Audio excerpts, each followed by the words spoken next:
Hare Krishna. Why is the word of God so much glorified? Because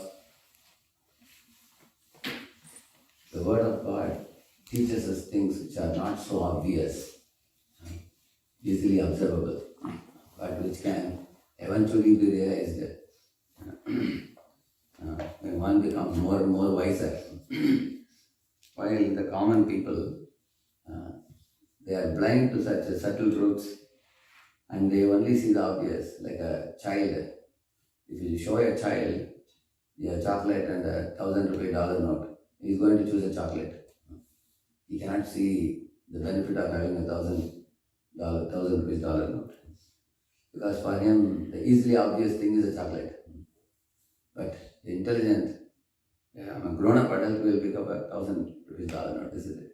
In the same manner, you will see in the Gita, Lord Krishna says, whether it is good or bad, it has a slow and gradual effect. For example, if one does not exercise the body, day by day, month by month, year by year, the body becomes stiffer and stiffer. And at one point of time, it becomes like a rubber. It's very difficult to bend the hands, legs also. Some people become like vegetable with increasing age because of not exercising the body. Similarly, when you eat food, when you eat unhealthy foods, nowadays all foods are packaged foods.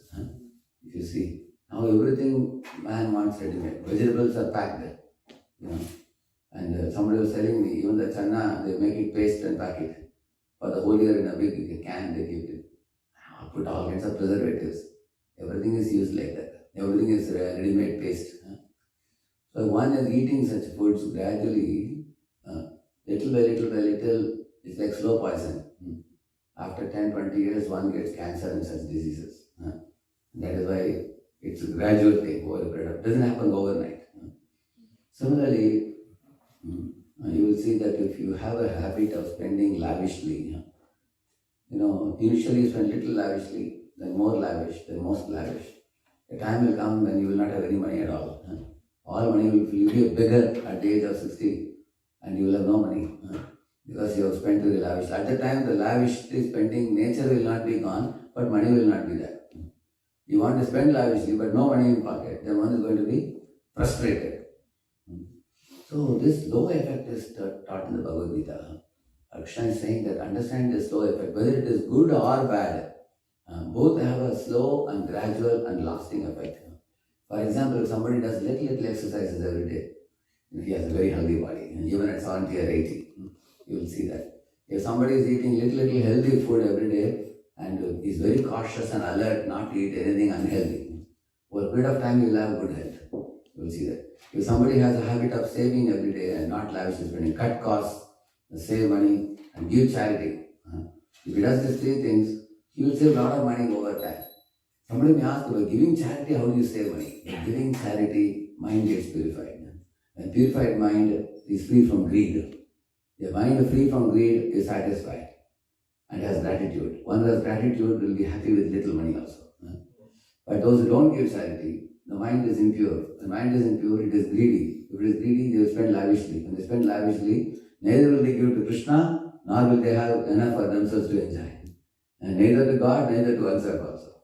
They will lavishly spend and waste the money. That is why in Yagyadana Tapasheva Pavanani Manishina, he says.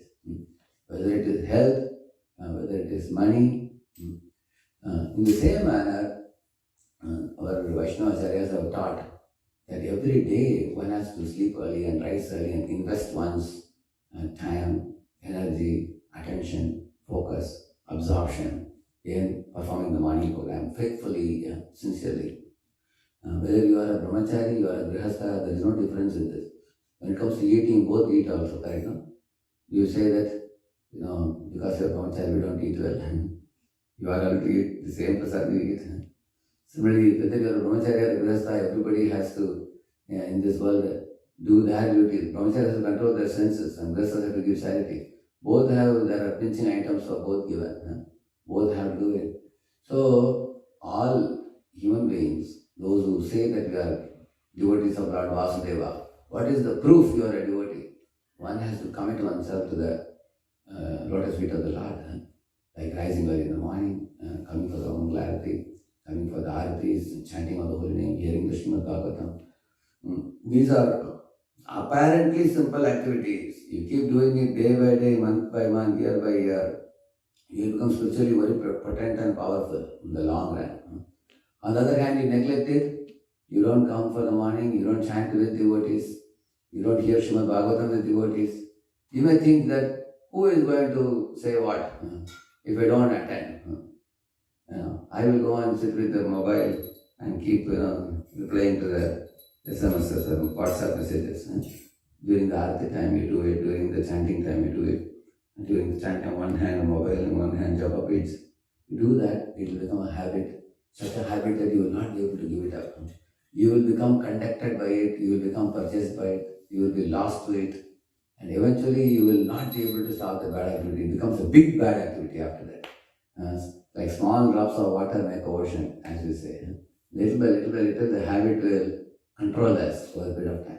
Actually, we should pray to Lord that may the good habits control me. For example, somebody sleeps at whatever time, but they get up in the morning and they want to come. There are people in the same manner. They feel, if I don't chant, if I don't complete my rounds, I cannot do anything else. So, when we develop a good habit which has possessed us, we become like a ghost-haunted man is ghost-haunted. Similarly, we become possessed by bad habits. Possessed by bad habits, we become like a ghost. But if you become possessed by good habits, then Antaranga Shakti takes over. Antaranga Shakti will make sure that you cannot sleep in a day without doing some reading of our books. You cannot sleep without completing the rounds. You cannot eat any damn thing here and there just because it is tasty. One has to eat only prasad, and prasad also should be cooked very simply and purely. And the greatness of a prasad is that it is lovingly cooked and offered to Krishna. Similarly, the chanting of the holy name, daily chanting, if it is done with the proper prayerful mood, bit by bit, it develops. Attitude will develop, it will become more and more purified. And as we advance in purity of our attitude, nothing of this world will satisfy us. Krishna alone will satisfy us. When that stage comes, the devotee is rightly situated. Chaitanya Mahaprabhu has Govinda want. Shunyaitam Jagat Sarvam Govinda Kriyaname. Oh Lord Govinda, in your absence, all this world appears like a dreary void, he says. When devotee comes to that stage, then there is no what to speak of hankering for the things of the world. Even if you give all the things of the world, they cannot satisfy the devotee.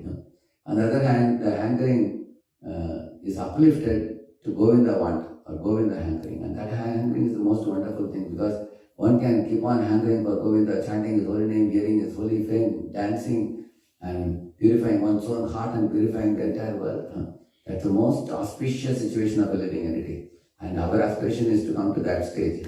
And we will not come to that stage overnight. Many people are asking, what has God done to me? You have to ask, what have you done for God? How many days, how many months, how many years have you without fail, faithfully come in front of the Lord in the morning and offered obeisances, and you chanted the Aartis and chanted the holy name and heard the holy fame? Most devotees, even across the globe also, the life becomes so preoccupied with so many material occupations, they find it difficult to get up in the morning. But when it comes to festivals, when it comes to feasts, when it comes to yatras, everybody shows up. But when it comes to the morning commitment, many people don't show up. So, because of this, what happens? They may wear tilak and kantimala, but then the taste that an advanced devotee is supposed to experience will not be experienced by them, because they have not paid the price for it, and they have not followed the process. Therefore, they will not be able to experience this. On the other hand, anybody is daily investing, little by little, ounce by ounce, little by little, that devotee is definitely going to get taste. And the taste is not an overnight thing. Like you see, when you are establishing a skyscraper building, first so much time goes in making the foundation. When the foundation is made, then you can erect a tall building. People only see the tall building and say, hey, how is this devotee so jolly in Krishna consciousness? How is he so advanced? The advancement didn't come in a day. Rome was not built in a day. It takes time. So, the chanting of the holy name has to be done daily at appropriate time in the early golden morning hours. And not only that, devotees have to come together. If devotees don't have proper loving service attitude towards one another, if 4 devotees go in 4 different directions, then that place will not be pleasing to the Lord to come. Lord says, Yatra gayanti madbhaktam, tatra tisthami navadam. If devotees hurt one another by rough speech, and if devotees hurt one another by material enjoyment, sense gratification, if devotees hurt themselves by negligence of the spiritual principles, by all these things, then they go down. But if devotees are very strict, make sure that we don't miss out. We don't do anything else in the morning other than the morning hours are meant for Krishna. One completely, wholeheartedly gives himself. And in the same manner, they are very careful in dealing with one another. And they keep away from sense gratification, Maya, and run towards Krishna, run away from Maya. Then such devotees, their attitude of devotional service is very pleasing to the Lord. When Lord is pleased, everything is done. When Lord is pleased, you don't have to do anything else in this world. Our goal is to please Him. If He is pleased, everything is achieved. And you don't have to worry about yourself. You don't have to worry about money. You don't have to worry about anything. Everything else will be provided by the Lord. But if you don't pay attention to this vital thing, then it's a big loss. Therefore, remember this. Ounce by ounce, drop by drop, little by little, devotion service has to be done daily. That's why the Nityam Bhagavata Sevya, it is said. Then it will give us a realization. Pratyakshavadamam dharmyam susukam kartamavayam. That joyfully performed, the Lord says, it's only joyfully performed if you do it every day, regularly, with a wholehearted attention. There are many people come in the beginning, they chant and dance and go away. They don't show up. If you don't show up, you will not get the fruit. Unless one persists consistently and endeavors in the path of devotional service. The path of devotional service is very easy, but it has to be persistently, consistently, daily performed with attention and full, wholehearted consciousness. Then it will produce the greatest fruit of Krishna Prema. Harinam Prabhu Ki.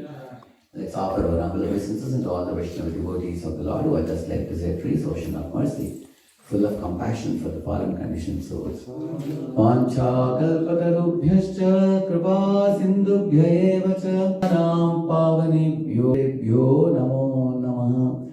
Ananta koti Vaishnava vrindaki Vaishnava Thakur Srila Prabhupada ki Namacharya Haridas Thakur ki